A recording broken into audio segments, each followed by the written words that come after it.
Então tá, então a gente está aqui hoje, depois dessa prova de vertebrados, para trazer uma oportunidade de que os alunos conheçam o trabalho do OnSafari através do biólogo, doutor Felipe Oríquio, que é uma pessoa que tem se dedicado aí na conservação, né, dos mamíferos de grande porte, assim dizer, né, especialmente usando a onça como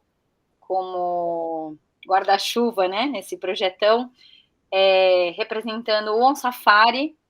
O OnSafari é uma ONG que começou com uma proposta, né, de interface de conservação bem local, e hoje é uma organização que está tendo um protagonismo lindo na biologia da conservação, tem ajudado muito, especialmente nessa crise que a gente tem vivido do Pantanal e da queima, né, das queimadas e da perda de habitat.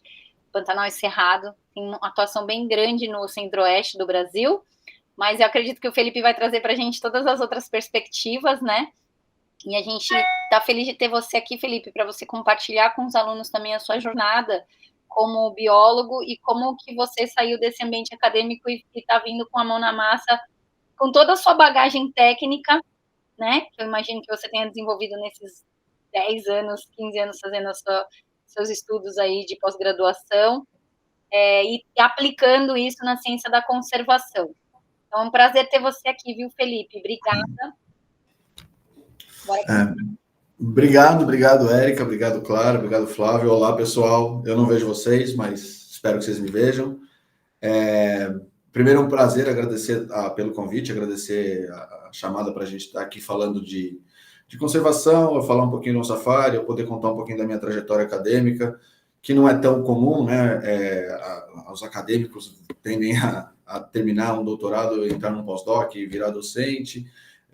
Então, eu tenho experiência em outras áreas, eu vou contar um pouquinho da minha história para vocês e vou falar bastante do OnSafari, né? Então, a minha ideia aqui é começar contando um pouquinho da minha trajetória acadêmica, da graduação, mestrado, doutorado, como eu saí da academia, fui trabalhar na consultoria ambiental, passei um bom tempo na consultoria, escrevendo relatórios técnicos para a iniciativa privada, e há 2 anos entrei no OnSafari e agora eu trabalho para o terceiro setor, bem focado em conservação, usando a minha formação em ecologia da conservação para o terceiro setor e para a conservação aplicada, de fato, né? Então, eu vou compartilhar minha tela aqui com vocês, uma apresentaçãozinha que eu fiz. Vocês, por favor, me falem se veem minha tela. Vocês estão vendo? Sim. Acho que sim. Tá. Então tá, eu montei, a Érica entrou em contato comigo, me convidou e pediu para eu montar uma apresentaçãozinha para vocês, para fazer exatamente isso que eu falei, que é falar um pouco da minha jornada e depois explicar para vocês como é o trabalho de conservação no terceiro setor, especificamente do OnSafari, né? Mas o terceiro setor é muito maior que só o OnSafari, claro, o terceiro setor é o setor das ONGs, né, das organizações não governamentais, que cumprem, né, as ONGs cumprem um papel que teoricamente seria do Estado, mas o Estado não tem capacidade de executar, então outras organizações da sociedade pública, da sociedade civil, acabam se articulando para executar funções que, em teoria, seriam do Estado, mas acabam assumindo essa função. E no Brasil e no mundo, o terceiro setor cresce muito, principalmente na área de conservação, que é provavelmente a grande área do século XXI, né? Então, eu vou começar rapidamente falando um pouquinho da minha trajetória, vou mostrar algumas fotos meio embaraçantes da minha graduação para vocês, mas no momento eu sou, meu nome é Felipe Oríquio, eu sou biólogo, tenho mestrado e doutorado, os dois são em ecologia e evolução, a minha graduação é na USP, meu mestrado é na Unifesp e meu doutorado é na Federal do ABC. Eu trabalhei com principalmente modelos marinhos, né, modelos marinhos e costeiros, com um pezinho na ecologia teórica e um pezinho na conservação, sempre usando animais, né, bentos e outros animais costeiros como modelos para os meus estudos, né? Então, eu vim parar aqui no OnSafari, mas antes, em 2007, eu era um jovenzinho de 21 anos, entrei na USP, no IB aqui de São Paulo, né, na cidade universitária, e saí de lá em 2012, né? A minha primeira experiência acadêmica dentro da graduação tem nada a ver com o que eu faço hoje. Eu trabalhei no Instituto do Coração, dentro da Faculdade de Medicina, no Hospital das Clínicas da USP.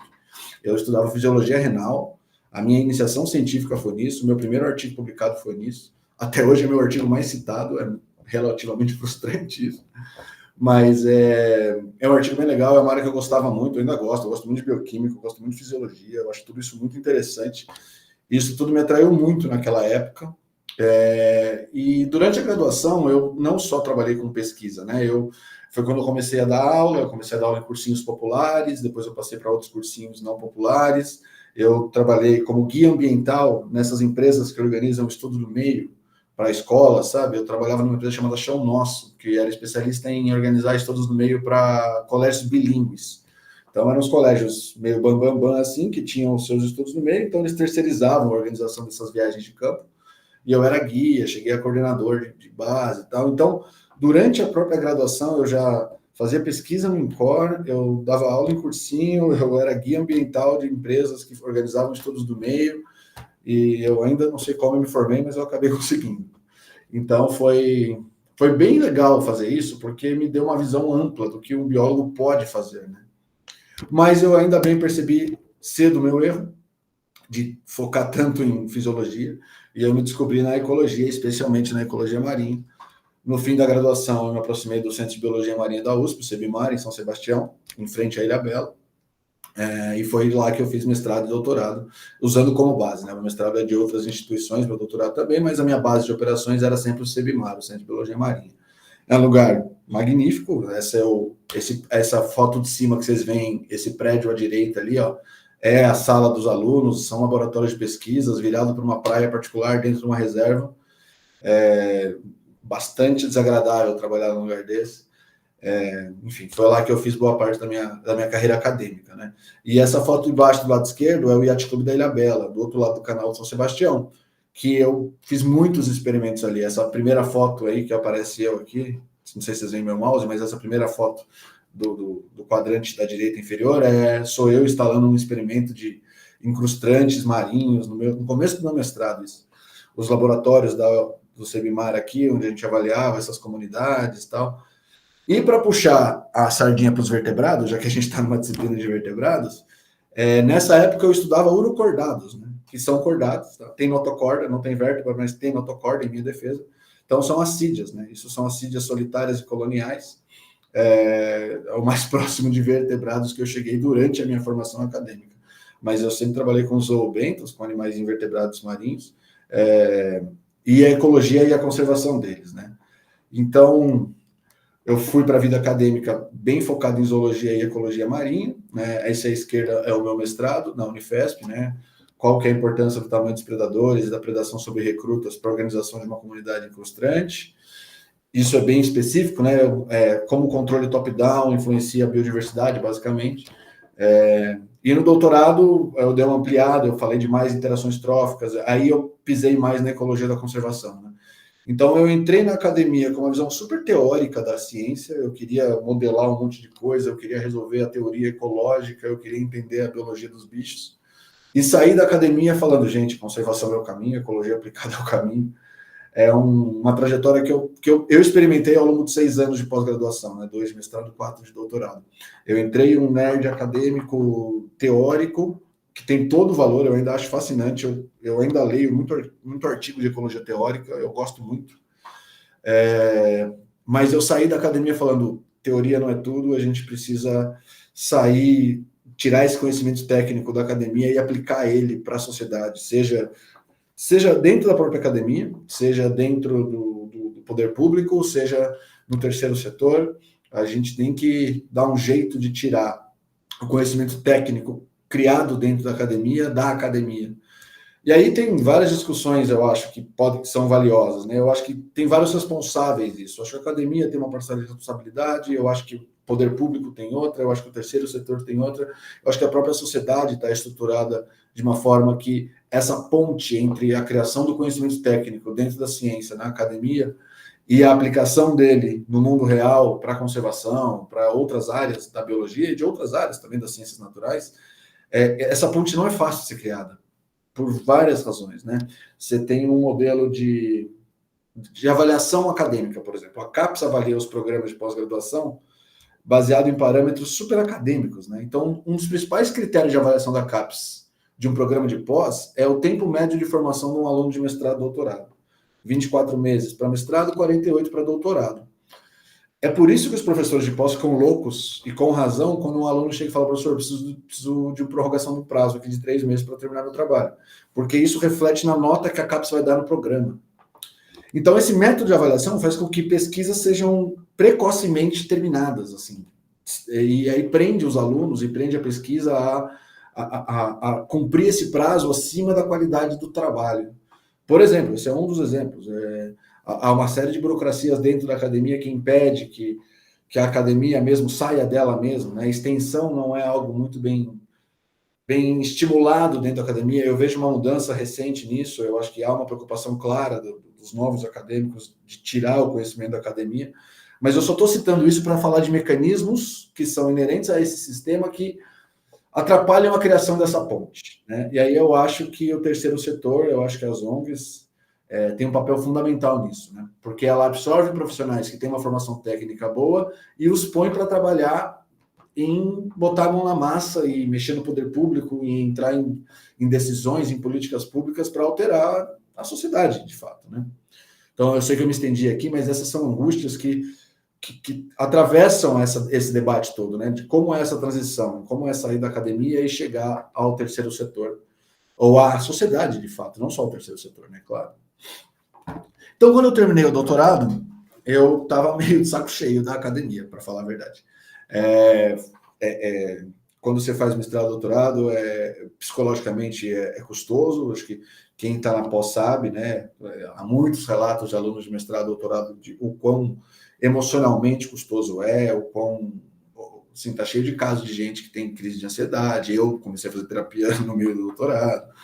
Enfim, e foi custoso para mim terminar. Eu dei uma boa penada, mas a gente terminou tal, e eu falei, não, chega, preciso ver outra coisa, preciso sair da academia, preciso descobrir o que um biólogo faz profissionalmente com um doutorado na mão, além da academia.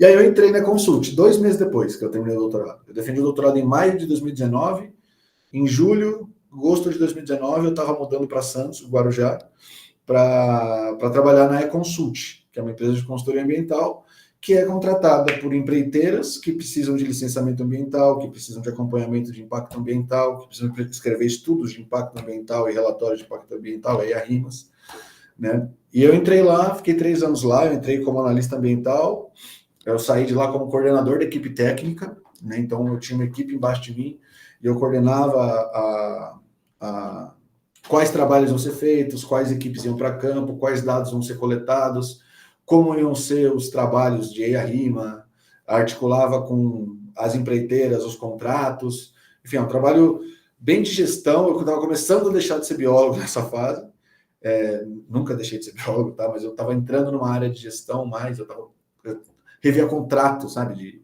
a Tetra Tech, que é uma empresa de engenharia ambiental, chegava para a gente e falava, vocês têm que fazer isso. Aí eu revia o contrato da empresa, aí eu fazia o planejamento de amostragem, aí eu deslocava as equipes de campo, às vezes eu ia para campo coletar dado, aí depois eu estruturava o relatório, o sumário do relatório é esse, ele vai ter isso, isso e isso, a gente vai fazer essa análise. Aí eu assinava o laudo com o CRB, eu era o responsável técnico pelo laudo. Foi assim que eu comecei a sair da academia. Eu fiquei 3 anos na Consult, trabalhei na consultoria ambiental, eu ganhei muita experiência nessa época. Mas eu também descobri que não era para mim. Eu estava na busca por uma área que dialogasse comigo, com os meus ideais. Eu sou uma pessoa muito idealista, eu acredito muito na conservação. E especificamente dentro da consultoria ambiental, você não trabalha diretamente para a conservação, né? Você presta serviço para empreiteiras. Eu costumo falar que você joga no outro time, né? Não no time que eu estou agora, você joga do outro lado, quando você está na consultoria ambiental. Porque você não defende os interesses deles, claro, você tem uma idoneidade profissional que faz com que você fale, não, esse laudo aqui eu não vou assinar essa afirmação. Mas, em última análise, quem está te pagando é uma empresa que vai construir uma hidrelétrica num rio. E, para mim, isso não funciona. Para mim, pessoalmente, não tem nada de errado nisso, mas o meu idealismo, ele entrava em conflito com essa ação. E aí eu falei, não, chega. Aí começou a pandemia também, eu fui convidado a me retirar da empresa. Por favor, Felipe, você pode se retirar. Não, adoramos seu trabalho, muito obrigado, mas a pandemia quebrou a gente e a gente está reduzindo folha de pagamento, então, por favor, vá embora. Isso foi no meio da pandemia. E aí não fiquei 2 anos sem um emprego fixo, né? Eu comecei a dar aula de biologia, eu voltei a dar aula de inglês, eu voltei eu costumava falar nessa época que se alguém me contratasse para carpir um lote, eu estava aceitando sem problema nenhum. E, enfim, foram anos difíceis esses de pandemia, não só para mim, para todos nós.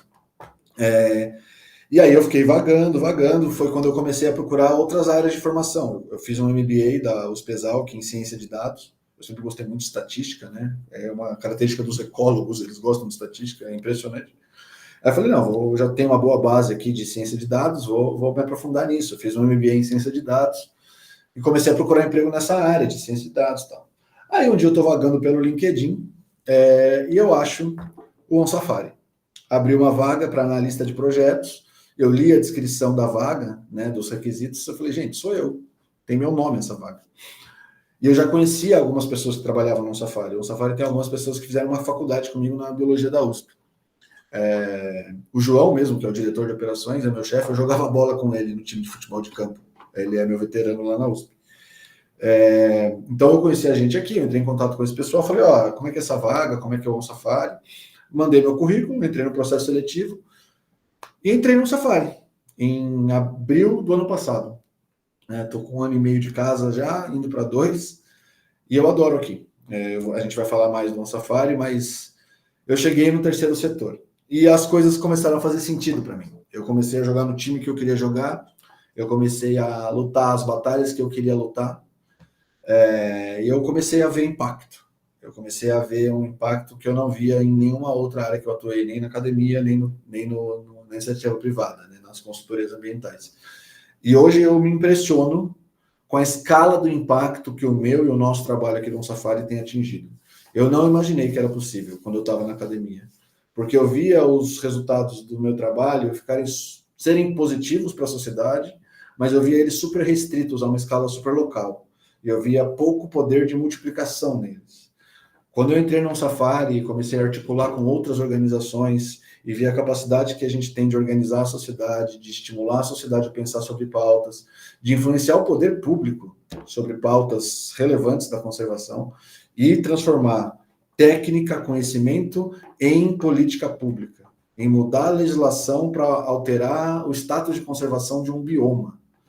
E eu nunca imaginei que o meu trabalho e o nosso trabalho pudesse ter tamanha escala. Então, eu sou fanboy do OnSafari, eu vou puxar o saco nosso aqui, mas se vocês conhecem o nosso trabalho, se vocês veem o alcance que o nosso trabalho desenvolve hoje, acho que vocês também percebem o impacto disso. E a minha ideia aqui agora, depois de trazer essa jornada, a minha jornada pessoal até aqui, é mostrar para vocês qual é a própria jornada do OnSafari. Então, finalizando a minha ego trip aqui, o meu momento egocêntrico, falando só de mim, obrigado por me ouvir, terapêutico. Vamos falar do OnSafari. O OnSafari é uma ONG, né, que é uma organização não governamental, fundada em 2011 pelo Mário Haberfeld, que era piloto de Fórmula 1 no começo dos anos 2000. O Mário, ele sempre foi um entusiasta da conservação, mesmo sendo um piloto de Fórmula 1. O passeio da vida dele era ir para a África ver os grandes parques. O Mário, ele via os grandes parques na África e se inspirava neles. Ele ficava vendo aqueles turismos no Sabi Sands, que é um parque na África do Sul, no Kruger Park, que é outro parque na África do Sul, e via aquele turismo, né, que a gente vê o tempo todo em Instagram, vê nas mídias sociais. Chega com um carro de turismo, de safari, você chega perto, grudadinho no bicho, tem um leopardo na árvore, tem um elefante no mato, e você vê os bichos de perto, os bichos estão nem aí para os animais, os leões estão passando, você tem um contato com a natureza selvagem que é muito impressionante, né? E aquilo mexeu muito com o Mário desde muito novo. E ele, quando ele terminou a carreira dele de piloto de Fórmula 1, de piloto de automobilismo, ele falou, bom, eu quero trabalhar com isso, eu quero inventar um jeito da gente fazer isso no Brasil. E a gente tem aqui um felino que é magnífico, né? Que é a nossa onça pintada, e ele se perguntou se ele não conseguiria importar esse modelo de turismo, de safari, para o Brasil.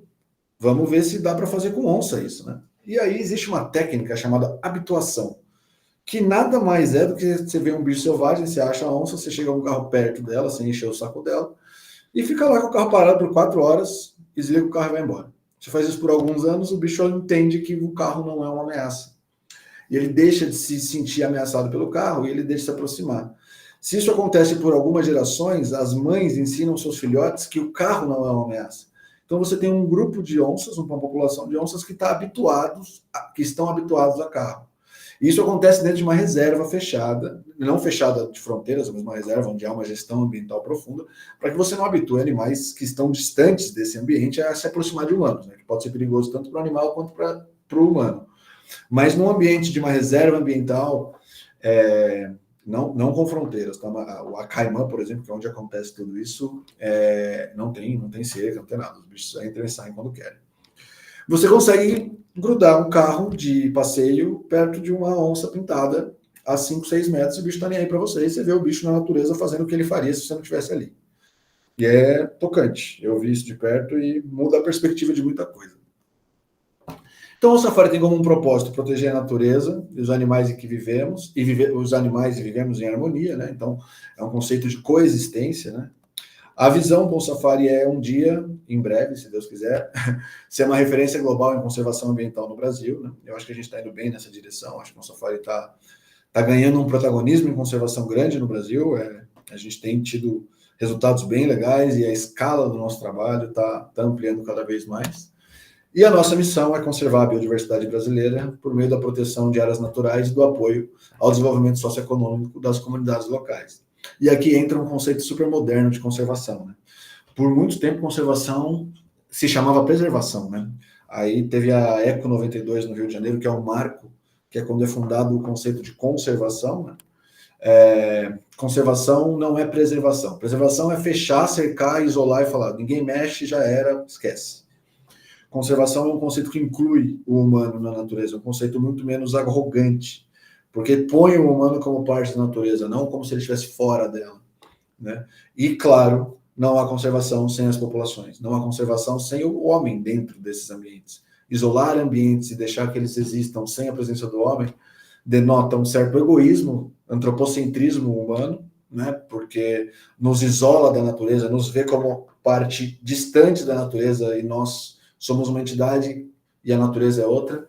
Quando a gente junta essas coisas e entende que a conservação tem que incluir a presença humana no ambiente de uma forma sustentável, de uma forma natural, de uma forma harmônica, a gente entra num conceito super moderno de conservação. Então, o que pauta o nosso trabalho são os nossos valores, né? Nós somos apaixonados pelo que fazemos, nós buscamos excelência o tempo todo. Trabalhamos muito no pioneirismo. O OnSafari é a primeira organização a reintroduzir com sucesso a onça pintada na natureza. Não havia um protocolo. Se uma onça pintada filhote sem mãe fosse capturada, resgatada, né? Ela estaria fadada ao cativeiro, ela estaria fadada ou a zoológicos ou aos santuários com áreas maiores, mas ninguém havia conseguido ainda tornar esses animais selvagens sem a presença de uma mãe para ensinar ela a ser onça. E o Safari inventou esse protocolo, foi o primeiro a fazer isso, e hoje a gente tem um histórico de bastante sucesso de reintrodução. Para fazer isso tem que ser persistente, não tem jeito, a gente dá murro em ponta de faca, a gente ouve um monte de não, mas a gente continua. A gente acredita que só com colaboração a gente chega lá, ninguém é herói sozinho. Então o Safari, tanto internamente, tem uma equipe muito colaborativa, quanto com outras instituições, para assumir o protagonismo, para elevar outras instituições a condições de protagonismo, né? O respeito é inegociável, não tenho o que falar, e sustentabilidade, né? Nada disso é feito de uma forma sem sustentabilidade, inclusive financeira, né? Porque não adianta você preservar e não ter dinheiro para manter. Então, existem projetos que estruturam formas sustentáveis financeiras de se executar a conservação, para que a gente tenha dinheiro para não só salvar uma área ou conservar uma área, mas para manter essa área e desenvolver projetos que aumentem ou que preservem a biodiversidade lá. E para isso precisa de dinheiro. Então, hoje o OnSafari está em 16 bases, esse número já subiu, né? Deve ser 17 ou 18. São 4 biomas, o Brasil a gente está espalhado em vários lugares do Brasil. Começamos no Pantanal, né? Na Fazenda Caimã, onde tudo começou. Hoje temos lá a Reserva Mutum, a Reserva Santa Sofia, a Reserva Perigara. Essas 3 são nossas, elas são do OnSafari. nós gerimos e desenvolvemos planos de manejo, temos equipe no local, e estamos desenvolvendo diversos projetos de coexistência, estamos transformando algumas delas em RPPNs, né, que são unidades de conservação privada. RPPN o que é? Reserva Privada do Patrimônio Nacional, que é o único modelo de unidade de conservação privada no Brasil. Enfim, isso no Pantanal. Estamos no Cerrado, né, no sudoeste da Bahia, perto da fronteira com Goiás e Mato Grosso. Então, atuamos no mosaico, nos parques nacionais Grande Sertão Veredas e Parque Nacional Caverna do Peruaçu, e na Pousada Trijunção. Estamos na Amazônia também, tanto no sul do Pará quanto ao norte de Manaus. Na Mata Atlântica temos várias outras bases que monitoramos, e nessas bases a gente desenvolve das mais diferentes atividades. Tem bases que tem uma equipe local de 10 pessoas, tem bases que temos câmeras, traps, temos rádio polar em animais, e a gente visita periodicamente para fazer a manutenção das câmeras, para ver como é que estão as coisas. Tem base que tem 1 ou 2 pessoas. Enfim, então tem uma diversidade muito grande de locais que a gente está mostrando. E há 12 anos a gente vai mostrando. Então a gente tem um conjunto de dados do ponto de vista científico muito interessante. Então, como quase qualquer organização atual de conservação, a gente se alinha aos Objetivos de Desenvolvimento Sustentável da ONU, né? Nós temos nosso trabalho alinhado em 6 desses objetivos, né? Com vida na água, vida terrestre, ação contra as mudanças globais e do clima. Trabalhamos em redução da desigualdade, em busca de trabalho decente e crescimento econômico, e parcerias por meio de implementação e gestão sustentável, né, do ambiente que a gente está inserido. A gente trabalha criando corredores ecológicos, tenta reproduzir espécies, a gente atua junto com as comunidades locais, a gente trabalha dentro da ciência, nós temos diversos artigos publicados. Recentemente contratamos uma coordenadora científica, a doutora Marcela Ponzio, da USP São Paulo, que foi aluna da professora Renata Pardini, e ela entrou como coordenadora científica para botar ordem na ciência do safari, organizar dados, articular artigos, articular parcerias. Tem sido bastante importante. A gente trabalha com ecoturismo, ações inspiradoras e mecanismos financeiros sustentáveis, que é aquilo que eu falei da importância da sustentabilidade financeira para vocês. A gente se organiza em frentes, né? Então, hoje o Safari está organizado em 8 frentes. A frente de ecoturismo, a frente de ciência, a frente de reintrodução, eu já falei bem delas para vocês. A frente social, que tem trabalhos sociais tanto em terras indígenas quanto em populações tradicionais próximas às áreas que a gente atua. A frente de educação, que trabalha tanto com palestras e aulas em escolas locais, em outros ambientes, mas também atua produzindo documentários. Recentemente a gente participou do Planet Earth 3 da BBC. Tivemos o privilégio de ter os nossos lobos-guarás do Cerrado narrados pelo Dave Attenborough. Um baita privilégio isso. Então isso entra na nossa frente de educação. A frente de florestas, que eu vou falar mais para frente para vocês, que é o carro-chefe recente do Safari, que é a criação de grandes corredores ecológicos. O objetivo aqui é comprar terra, transformar em unidade de conservação e garantir terra preservada, longe do agronegócio, com modelos sustentáveis e projetos de aumento e manutenção da biodiversidade. Outro carro-chefe recente do Safari é a frente anti-incêndio. A gente está vendo o que está acontecendo no Pantanal. Então, a gente tem técnicos, especialistas em incêndio, geógrafos, especialistas em incêndio, que montam brigadas, criam planos de manejo integrado de fogo. A gente vai atrás de dinheiro para comprar equipamento, comprar caminhão-pipa, deixar as bases equipadas para conseguir combater incêndio lá. Tem monitoramento de satélite, tem monitoramento de torre, e a rede, essa frente só cresce, e a gente está investindo cada vez mais nela, porque a gente entendeu que não adianta a gente fazer nada do que a gente faz se a cada 2, 3 anos um fogo lambe o Pantanal inteiro. Então a gente precisa dar um jeito de controlar isso. E a frente de advocacy, que é transformar tudo que a gente sabe em política pública. É chegar nas instituições, nos órgãos públicos, articular com outras instituições não governamentais, criar pressão e ambição social para que a gente transforme o que a gente acredita em política pública e isso se eternize na Constituição. Que não seja uma ação efêmera, que seja uma ação que dure, que vá transformar a sociedade de fato. Então, sei lá, vou dar um exemplo. Hoje você, no Cerrado, principalmente no Cerrado baiano, se você comprar uma terra lá, você pode desmatar 60% dela. É legal você fazer isso. Então, hoje existe um movimento enorme porque a gente chega e fala, não, 60% é muito, vocês estão de brincadeira. Então, a gente articula e a gente está tentando fazer isso mudar. Então, essa frente de advocacy faz isso. Né? Então, o ecoturismo, né? Agora vai começar o show da Fofofauna, se preparam.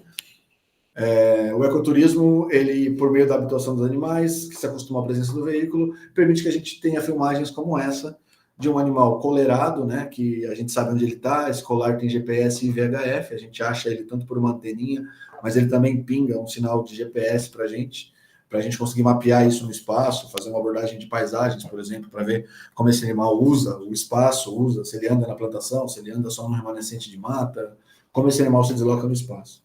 E a Frente Ecoturismo explora, de uma maneira sustentável e muito bonita, na verdade, esse potencial, né? Então a gente atua no Cerrado também, aquilo foi no Pantanal, com as onças pantaneiras, isso é no Cerrado, um lobo-guará lindão, andando na trijunção, no oeste baiano, também com coleira, a gente também mapeia eles, como eles usam o espaço lá.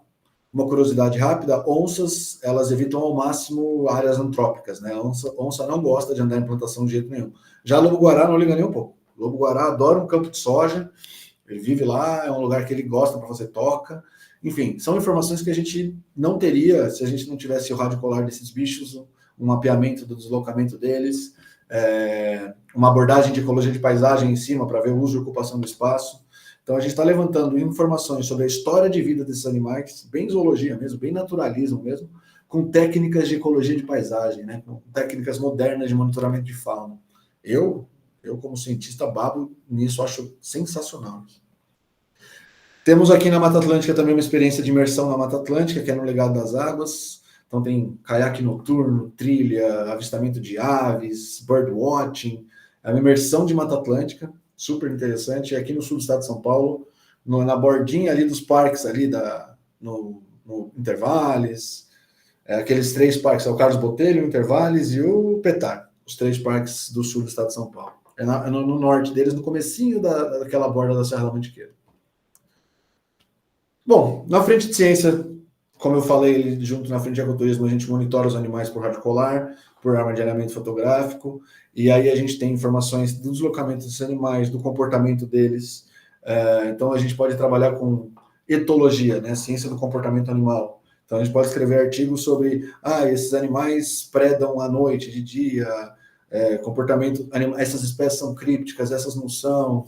A gente pode usar o rádio colar integrado com o monitoramento de armazenamento fotográfico para trabalhar com distribuição espacial, trabalhar com ecologia de populações e trabalhar com estimativas populacionais. A gente pode coletar, a gente captura esses animais, né, para colocar esse colar, então captura ectoparasitas, faz estudo da microbiota intestinal, enfim, o conjunto de dados que a gente levanta é sensacional para a gente entender tanto do ponto de vista zoológico a vida do animal, quanto do ponto de vista ecológico a vida do animal.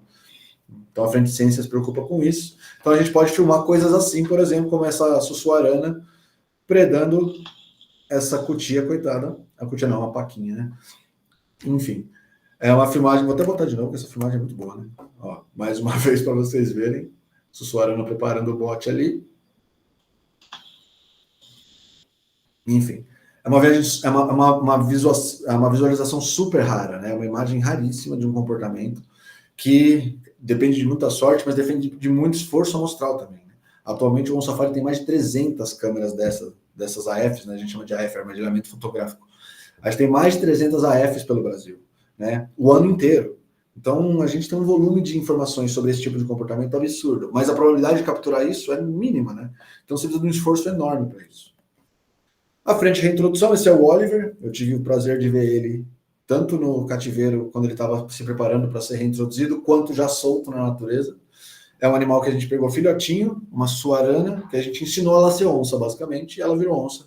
E hoje vive lá no Pantanal. A gente monitora o comportamento dela.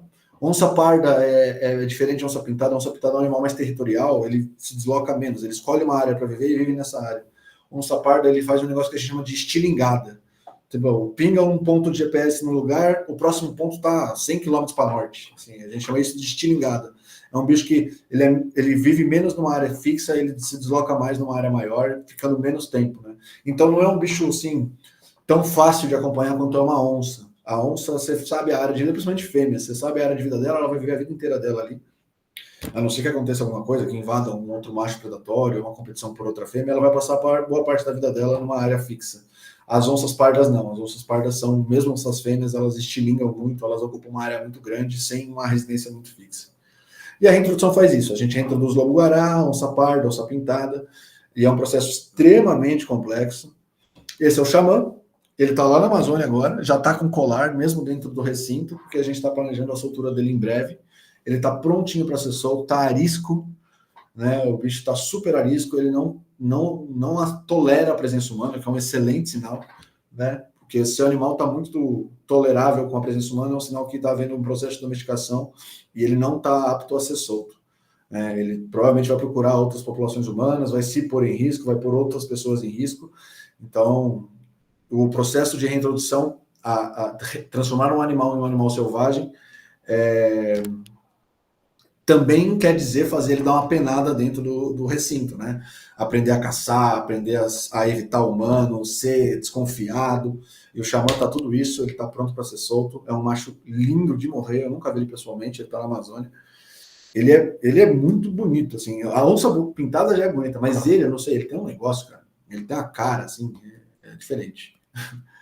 Enfim, eu sou muito apaixonado, foi mal, gente. Frente de florestas, que é um dos carros-chefes do Safari.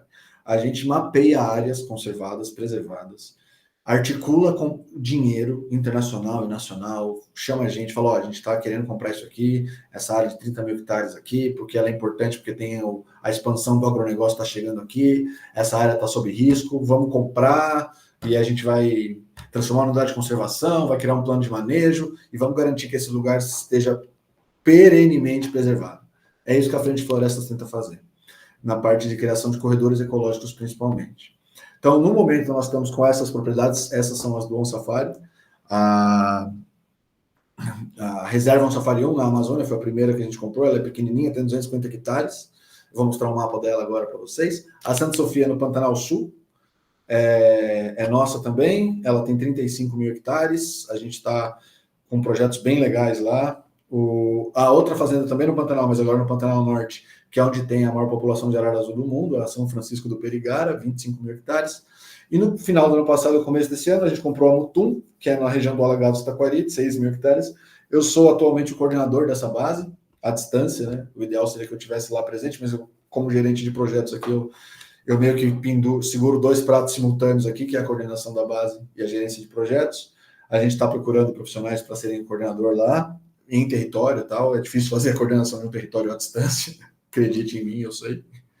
Mas é muito desafiador também, muito legal ver uma fazenda se estruturando. Essa Mutum vai virar uma RPPN inteira, ela vai virar uma unidade de conservação inteira, e a gente tem planos mais ambiciosos para aquela região aí, que em breve serão divulgados. Isso aqui é um vídeo para mostrar, deixa eu ver se ele está rolando. Não, deixa eu ver, peraí. Aí, ó. Olha, observem o Arco Sul, o desmatamento avançando ao longo dos anos, é uma área no sul da Amazônia, né, no Pará. Olha como de 85 a 2015, 16, eu acho que vai chegar, 2018. Olha todo o remanescente de floresta que se perdeu. Aqui em cima, não sei se vocês veem meu mouse, mas no topo dá para ver um rio. Esse é o Rio São Benedito. A gente conseguiu articular a criação de uma revisa, uma reserva da vida silvestre na borda sul desse rio e comprou 3 propriedades lá.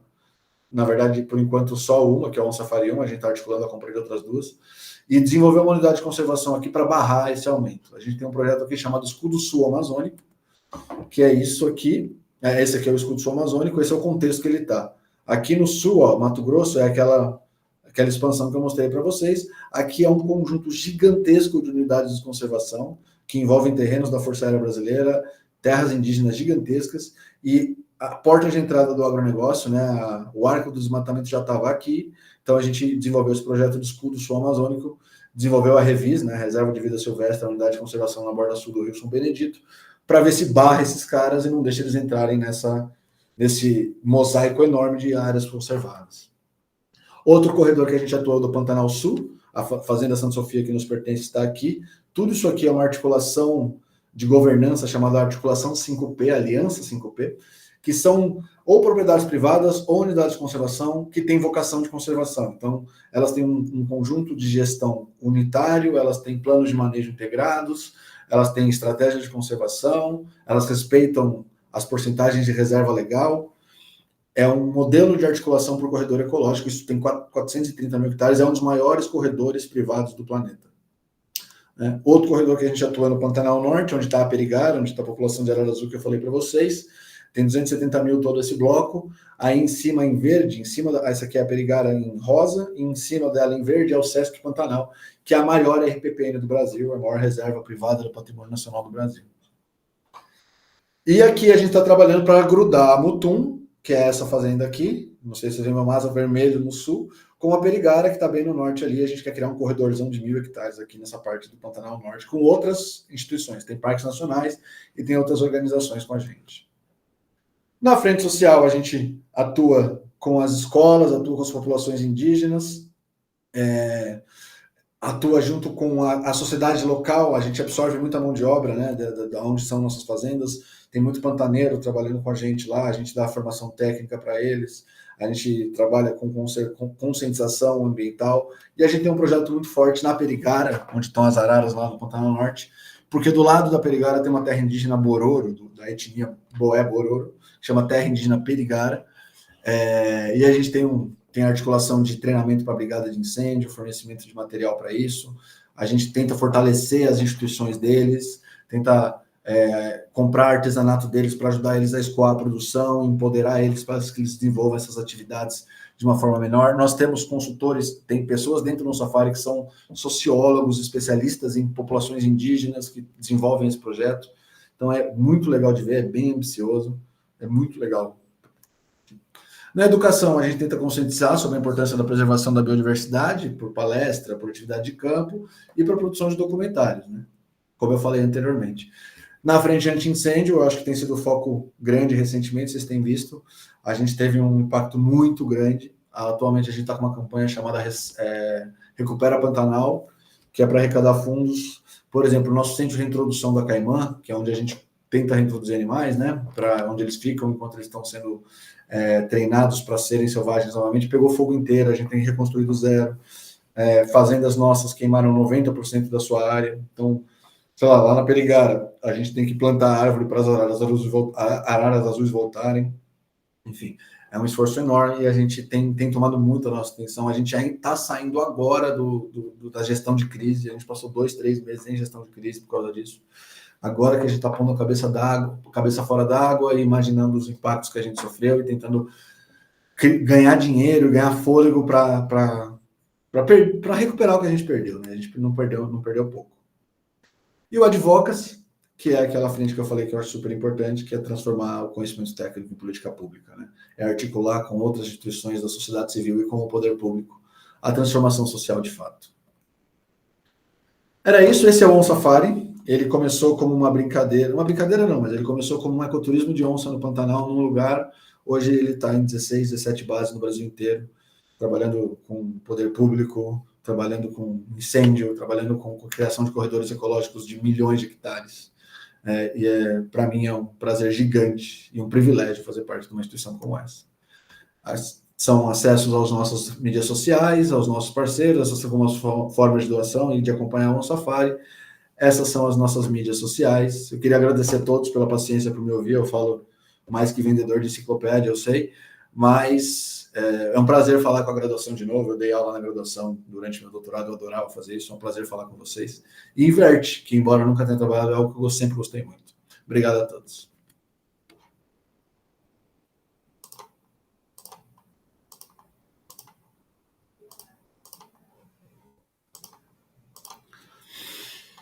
Eu tô roxo.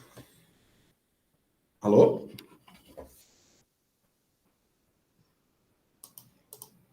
Ei, Felipe, tá me ouvindo? Eu tô roxo, desculpa. Muito obrigada, viu? Eu fiquei meio arrepiada, assim, algumas falas. Tá ouvindo, Clarinho? É muito legal ver a paixão, assim, né? Quando a gente identifica esse brilho no olho da pessoa falando que gosta do que faz. E meio que fiquei arrepiada quando você faz essa transição, né? De reconhecer a sua área, né? De se sentir seguro no que você está fazendo, sentir que isso daí você pode agarrar com toda a base que você tem, que eu acho que ter tateado muitas coisas dentro da biologia te fez chegar aí onde você está hoje. Aí eu fiquei... Obrigado, é muito legal. Eu demorei, né? É o que você falou. Eu rodei que nem peão parando, mas eu achei. Eu sinto que eu achei. É isso, não, e eu acho que assim, o campo da biologia, ele, para quem gosta, ele tem muitas opções, né? Então, você sair de lá de uma pesquisa, né, na área da medicina e sair para a biologia da conservação, é isso. A biologia te dá muitas frentes interessantíssimas, né, para quem gosta de ciência.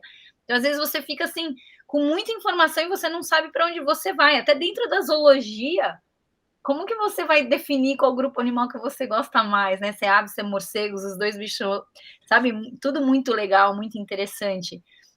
E a vida é cheia de oportunidades, né? Então a gente às vezes vai num caminho de acordo com as oportunidades que a gente tem. E tudo gera bagagem, ferramenta no bolso, né? A gente diz. Você vai gerando as ferramentas e logo você vai usar essas ferramentas mais para frente para aplicar num negócio muito massa, que é o que vocês estão fazendo. Eu tenho muito orgulho de ouvir um biólogo bem-sucedido falando de ciência da conservação. Obrigada. Eu que agradeço, gente. Obrigado. É isso. E é o que você falou. A biologia, eu acho, é a maior das ciências naturais, né? Maior que a física, é maior que a química. A biologia é muito grande. Assim. Ela vai da molécula à biosfera. Então, e nas mais diferentes abordagens. Né? Então, tem espaço para todo apaixonado. Tem para o biomol, tem para o ecólogo da conservação, tem para o zoólogo do bichinho, tem para aquele cara que é Felícia, que adora abraçar gato e não é veterinário por acaso. Tem para todo mundo, gente. É só tentar. E dá a cara, erra, acerta, vai embora, sabe? Eu errei na conservação. Errei não, mas eu fui para consultoria ambiental e, assim, foi angustiante, tá? Não foi fácil. Mas eu saí com uma casca daquilo, que eu aprendi tanto, que hoje eu sou o melhor profissional porque eu fiz aquilo. Mas... É isso aí. Vamos abrir, então, para perguntas. Se os alunos têm dúvidas, querem curiosidades, perguntas. Clara, você ajuda a gente? Oi.